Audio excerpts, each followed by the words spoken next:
Alo, alo, alo, alo. Ok, game có chờ được đấy. Rồi để tí để set up luôn cái tiếng của Discord nữa. Rồi đây em đây là kèm nội.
Alo anh em nhá, alo alo alo alo, ok ok. Anh em gọi là anh em chat vui vẻ đấy nhá. Tôi gọi là YouTuber miền lú thôi. Dạ, lâu quá không chơi bị lụt nghề rồi. Ôi cái gì còn mẹ thề luôn đấy anh em ạ. Tôi phải tầm cả tháng rồi tôi mới chơi lại Minecraft. Đấy, lâu rồi chơi lại Minecraft này là hơi lụt nghề đi, tay hơi yếu. Anh em gọi là thông cảm nhá, thông cảm đi.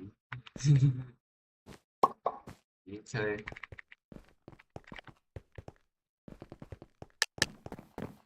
Đợt.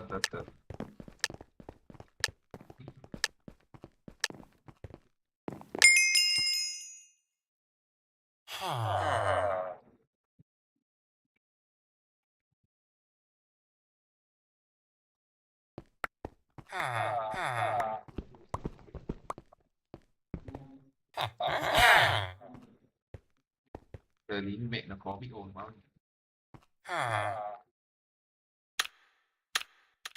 Rồi.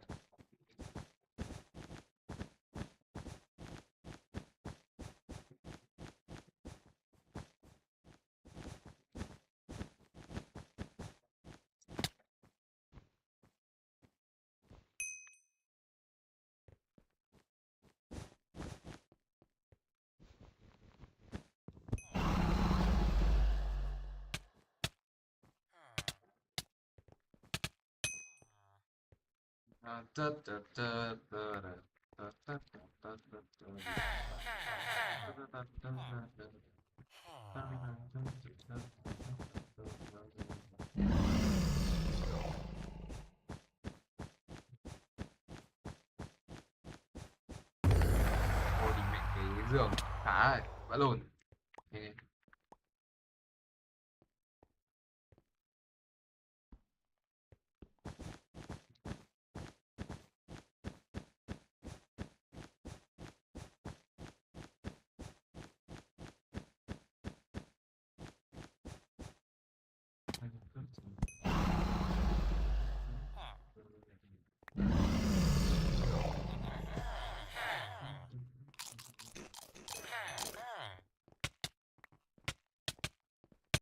Ôi địt mẹ, biết đấy.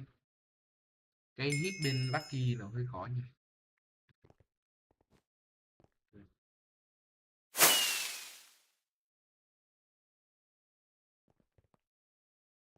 Không mượn lắm.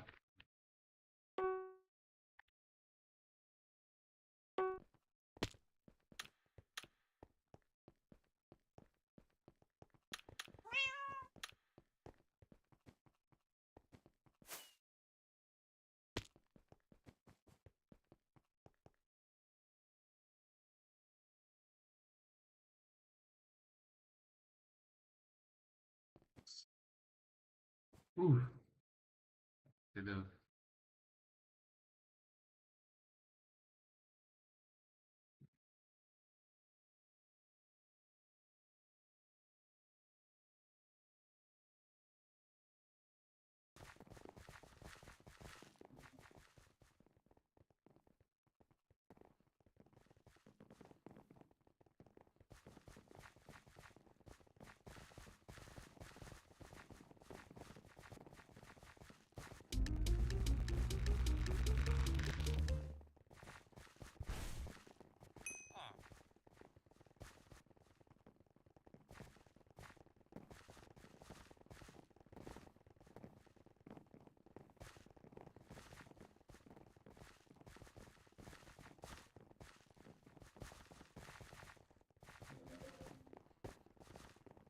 Về đấy. Ngon ngon ngon.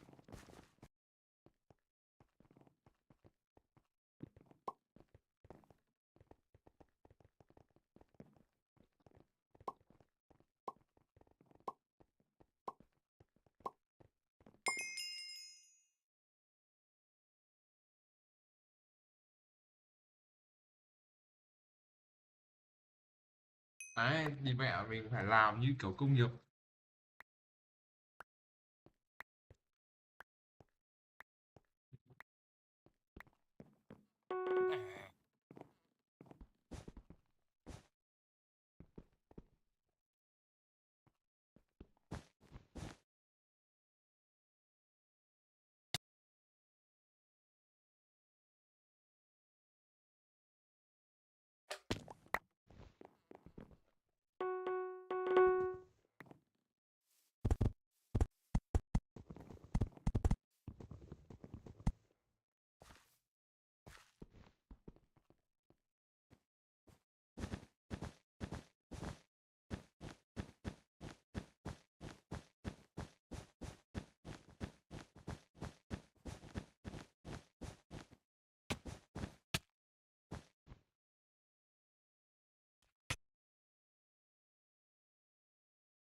Yes.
After the end of World War II, the world was split into two, East and West.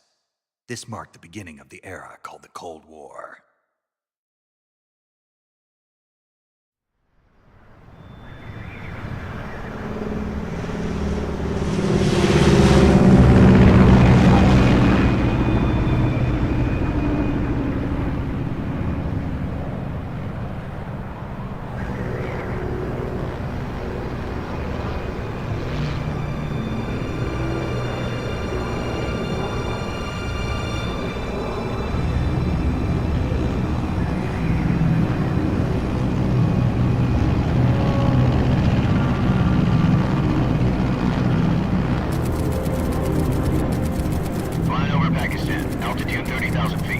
Approaching Soviet airspace. 20 minutes to drop off. Commencing internal depressurization. Equipment check. Arm main parachute. All right. You ready to go? Drop zone still showing a high pressure mass. Cav okay. Good. We've got high visibility.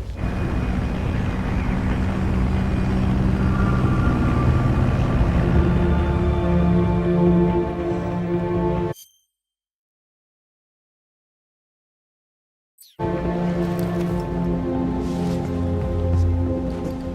out that cigar. Connecting oxygen hose to interior.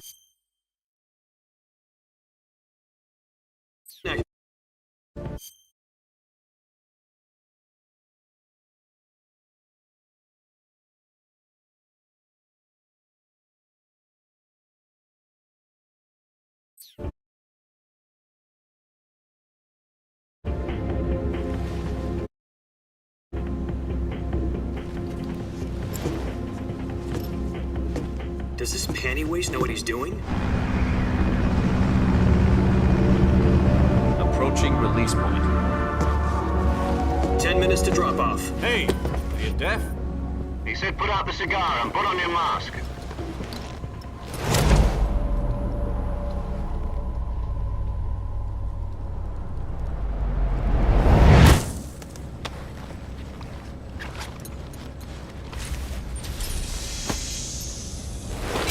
Depressurization complete. Checking oxygen supply. 6 minutes to drop off. Opening rear hatch.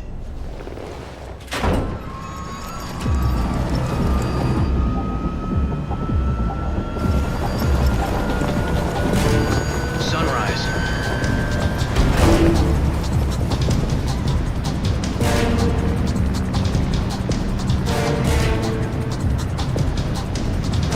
External temperature minus 46 degrees Celsius. 2 minutes to drop off. Stand up. You'll be falling at 130 miles per hour. Try not to get frostbite from the wind chill. 1 minute to drop off. Move to the rear. Activate the alarm bottle. This is one for the history books. The world's first halo jump. 10 seconds to drop off. Stand by. Status okay. All green. Prepare for drop-off. Countdown. 5, 4, 3, 2, 1. Spread your wings And fly. God be with you.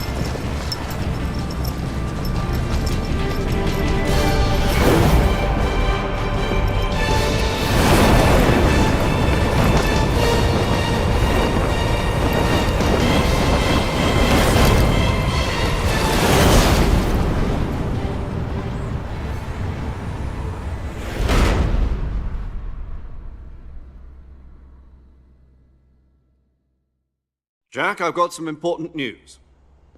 The head of the CIA has finally given us the green light for the virtuous mission. Virtual mission?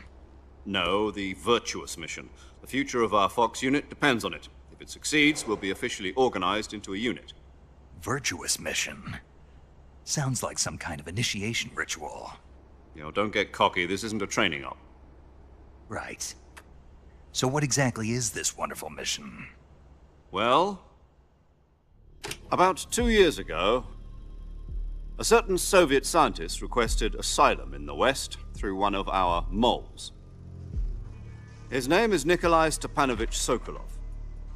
He's head of the OKB-754 Design Bureau, one of the Soviets' top-secret weapon research facilities, and the East's foremost expert on weapons development. Sokolov? Isn't he that famous rocket scientist? The very same. On April the 12th, 1961, the Soviets achieved the first manned spaceflight in history. The Earth was blue, but there was no God. Well spoken. The rocket that carried Yuri Gagarin to orbit was the A-1, known as the Vostok rocket. Sokolov is said to be the man most responsible for the multi-engine cluster used in that rocket. After Gagarin's flight, Sokolov left rocket development to become the head of the newly established Design Bureau. From a lowly technician to head of a design bureau, that's quite a success story, so why'd he want to defect? It seems he'd become afraid of his own creations. Afraid? Call it a crisis of conscience. And for that, he left his country and his family behind and went over the fence? Not exactly. One of his conditions was that his family was also to be taken safely to the West. We used a mole to get the family out first and succeeded in sneaking Sokolov over the Berlin Wall shortly afterwards. I was the one who conducted the operation. The security on the eastern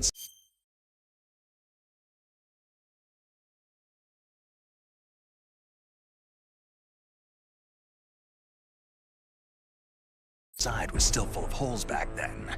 Then what? We got Sokolov over in one piece, but the whole ordeal had left him exhausted, and we checked him into a hospital in West Berlin. It took him 2 weeks and more than 600 miles to get from the research facility in the Soviet Union to Berlin. He was in no condition to say anything coherent. And it was only a week later that we had something much bigger on our hands. The Cuban Missile Crisis. October the 16th, 1962, President Kennedy received word that the Soviets were in the process of deploying intermediate-range ballistic missiles in Cuba. The President demanded that the Soviets dismantle and remove the missiles. At the same time, he announced a naval blockade to prevent further missile shipments from reaching Cuba. But the Soviets didn't back down, instead placing their armed forces on secondary alert. Soviet transport ships carrying missiles continued on course towards Cuba. US and Soviet forces went on alert for an all-out nuclear war. Frantic negotiations were conducted through the UN's Emergency Security Council and unofficial channels to end the hair-trigger standoff. Finally, on October the 28th, the Soviet Union agreed to remove its missiles from Cuba, and so the world avoided a nuclear holocaust. But in order to get the Soviets to pull their missiles out, we had to make a deal. You mean the one where the US agreed to remove its IRBMs from Turkey? No. The Jupiter IRBMs deployed in Turkey were obsolete, and we were going to get rid of them anyway. They had no strategic value whatsoever to either the US or the Russians. The Turkey deal was a ruse, a cover story that was fed to the other intelligence agencies around the world. So what did the Russians really want? Sokolov. They wanted us to return Sokolov. You mean the Soviets pulled out of Cuba just to get their hands on Sokolov? That's right. What the hell was he working on? At the time, we had no idea. We were running out of time. It was either give up Sokolov or risk full-scale nuclear war. In the end, we had no choice. President Kennedy gave in to Khrushchev's demand. The next day, I got Sokolov out of the hospital, handing him over to agents on the eastern side. Sokolov kept on screaming, "Save me," until he disappeared from my sight. Then, a month ago, we received some new information from one of our moles. About Sokolov? Yes. He was taken back to the research facility and forced to continue working on the weapon in question under KGB supervision. What's more, it's on the verge of completion. So what kind of weapon is it? Something to do with space rockets? No, missiles. Same technology. I guess you're right. We don't know the details, but it appears to be a new kind of nuclear device. For half a year now, the Soviets have been conducting frequent nuclear tests at Semipalatinsk. Something to do with the weapon, I assume. We're talking about a secret weapon so big that Khrushchev was ready to pull out of Cuba to get it back. Is Sokolov still in the facility? No. According to our intelligence, he's in Selinoyarsk, a place in the mountains about 3 miles to the west that's known as the Virgin Cliffs. The Virgin Cliffs. Nice name for a virtuous mission. They moved him there just recently. Why? Apparently, they're conducting a field test of the weapon, but it's our best chance to get him back.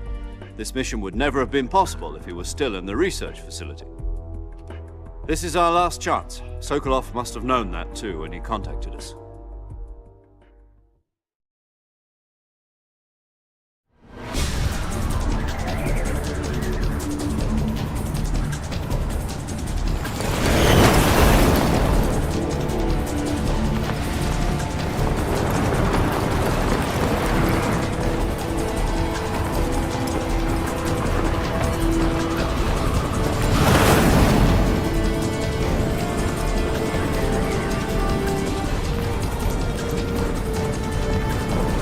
Listen up, Jack.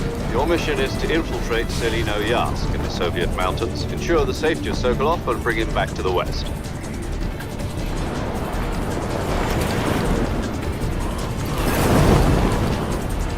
If we don't get Sokolov back before that weapon is complete, we'll be facing a major crisis. The clock is ticking.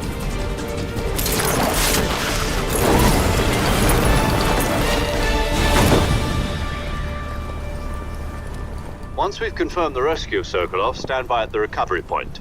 A recovery balloon will be dropped at that point. Helium will be pumped into the balloon to inflate it. The process takes about 20 minutes. Once it's complete, the gunship's arm will latch onto the balloon and pull it up. The Fulton surface-to-air recovery system. I'm familiar with the theory. Take it easy. It's been combat proven. Do you think Sokolov is up to it? The shock will be less than during a parachute jump, and the arm can handle up to 500 pounds. So you're planning on going over the border in a single combat Talon? She's equipped with two 6-barrel 20mm Vulcan cannons, as well as two 40mm machine guns. Sounds like she could hold her own against a battalion of tanks.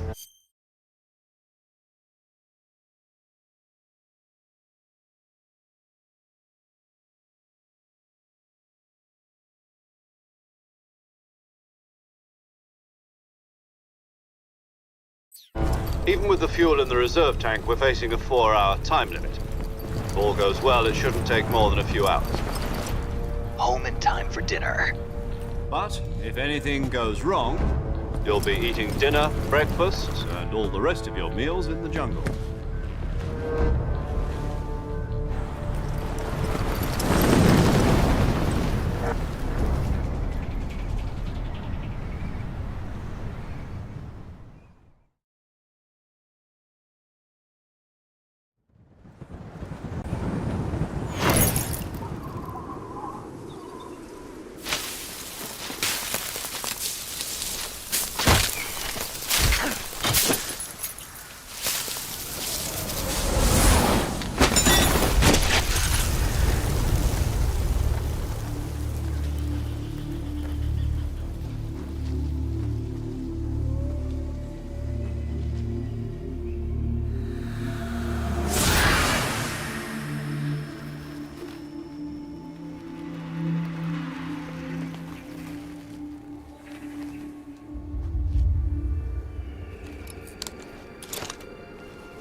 Do you copy?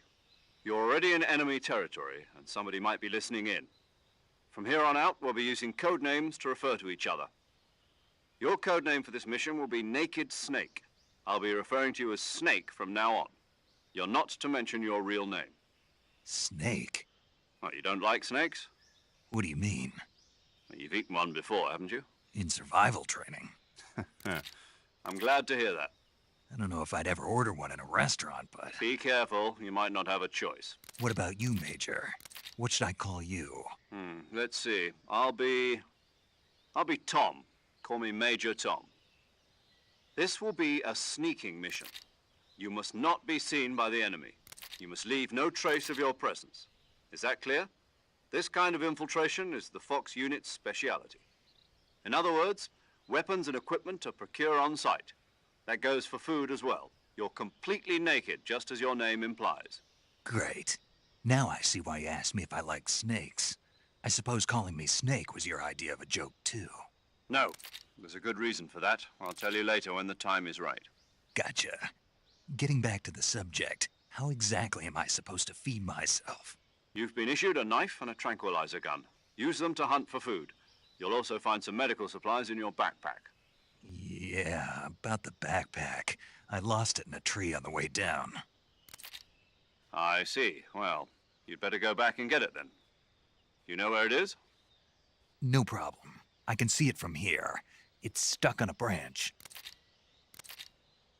To climb a tree, stand in front of a tree that's covered in ivy and press the action button. I'll be monitoring your progress over the radio. We can't risk violating Soviet airspace, but I'll be in the gunship. My frequency is 140.8.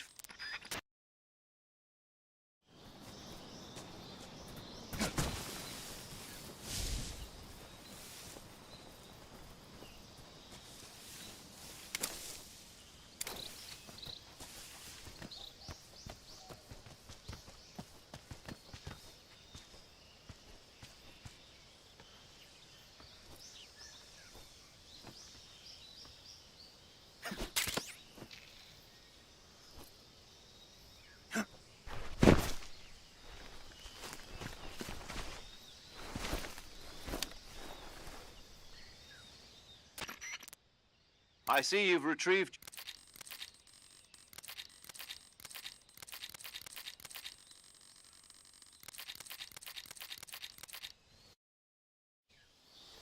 Snake, try to remember some of the basics of CQC.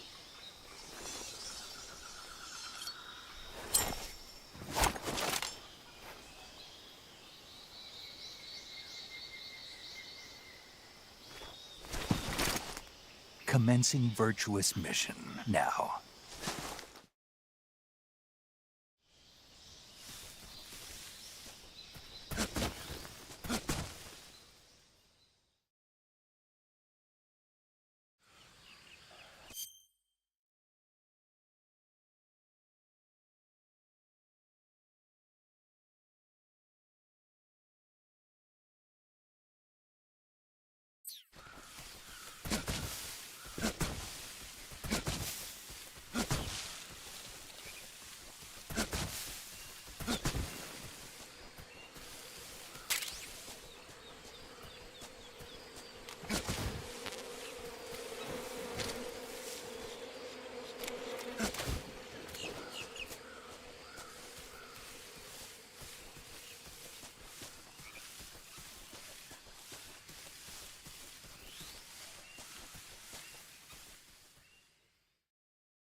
Lô, ok.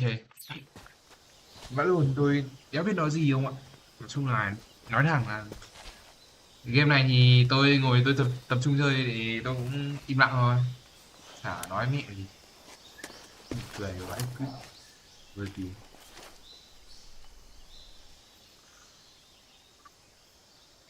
Major, I've spotted 2 enemy soldiers.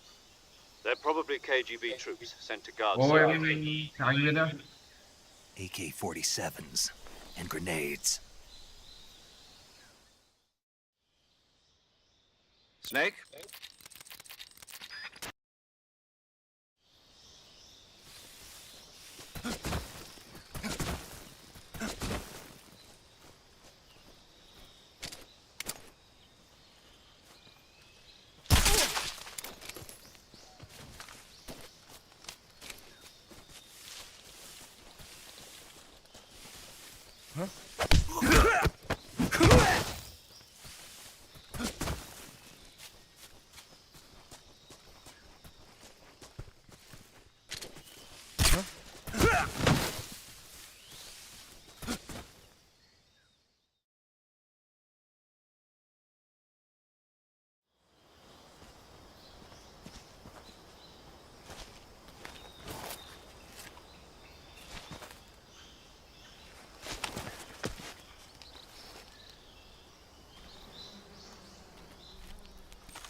Major, I've reached the abandoned factory where Sokolov is supposedly being held. This place is a dump.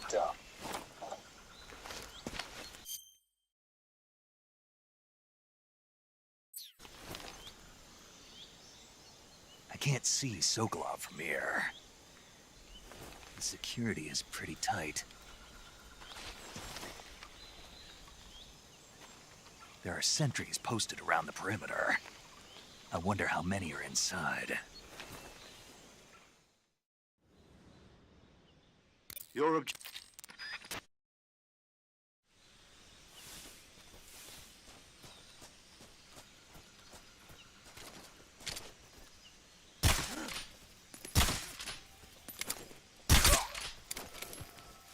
The enemy is close by.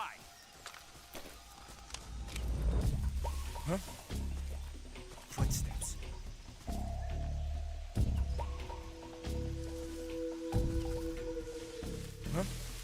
What's wrong? Who's that? What's going on?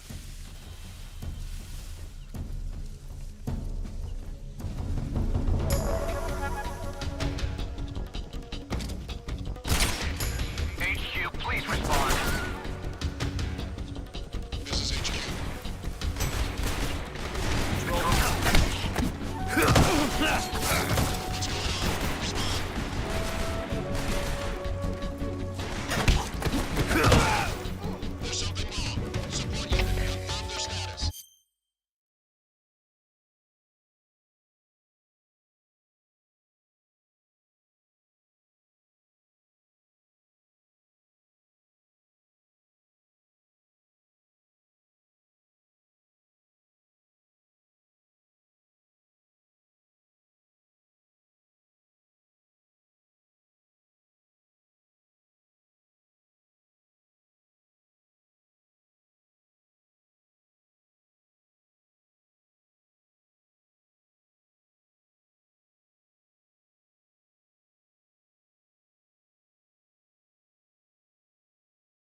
I hear something.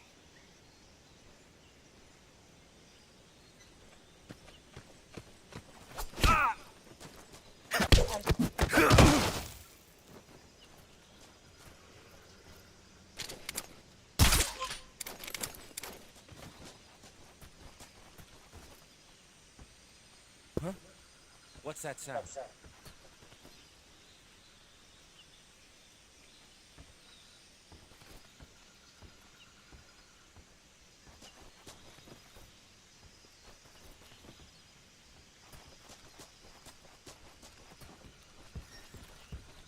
What's wrong?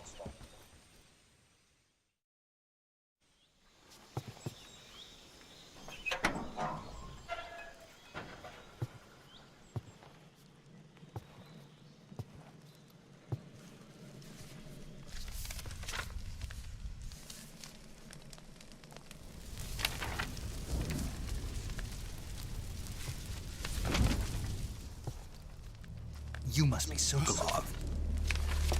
Are you one of Vulcan's men? You'll never get it from me. No. I'm a CIA agent.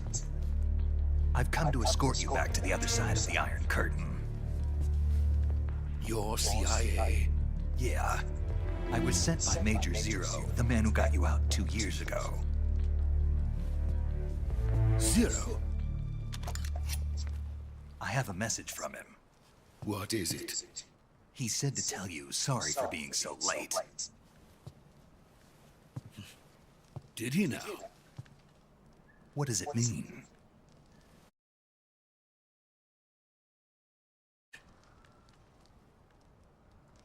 But we've got no time for this. You have to get me out of here before they arrive. Who's they? Colonel Volgin of Gru. You in the West know him as Thunderbolt. Thunderbolt? Never heard of him. He's a member of the Army's extremist faction, a man who seeks to seize control of the motherland. Ever since the Cuban Missile Crisis 2 years ago, Khrushchev has been pursuing a policy of peaceful coexistence with the West. Despite resistance and criticism from hawks in the army and the provincial authorities, Khrushchev has managed to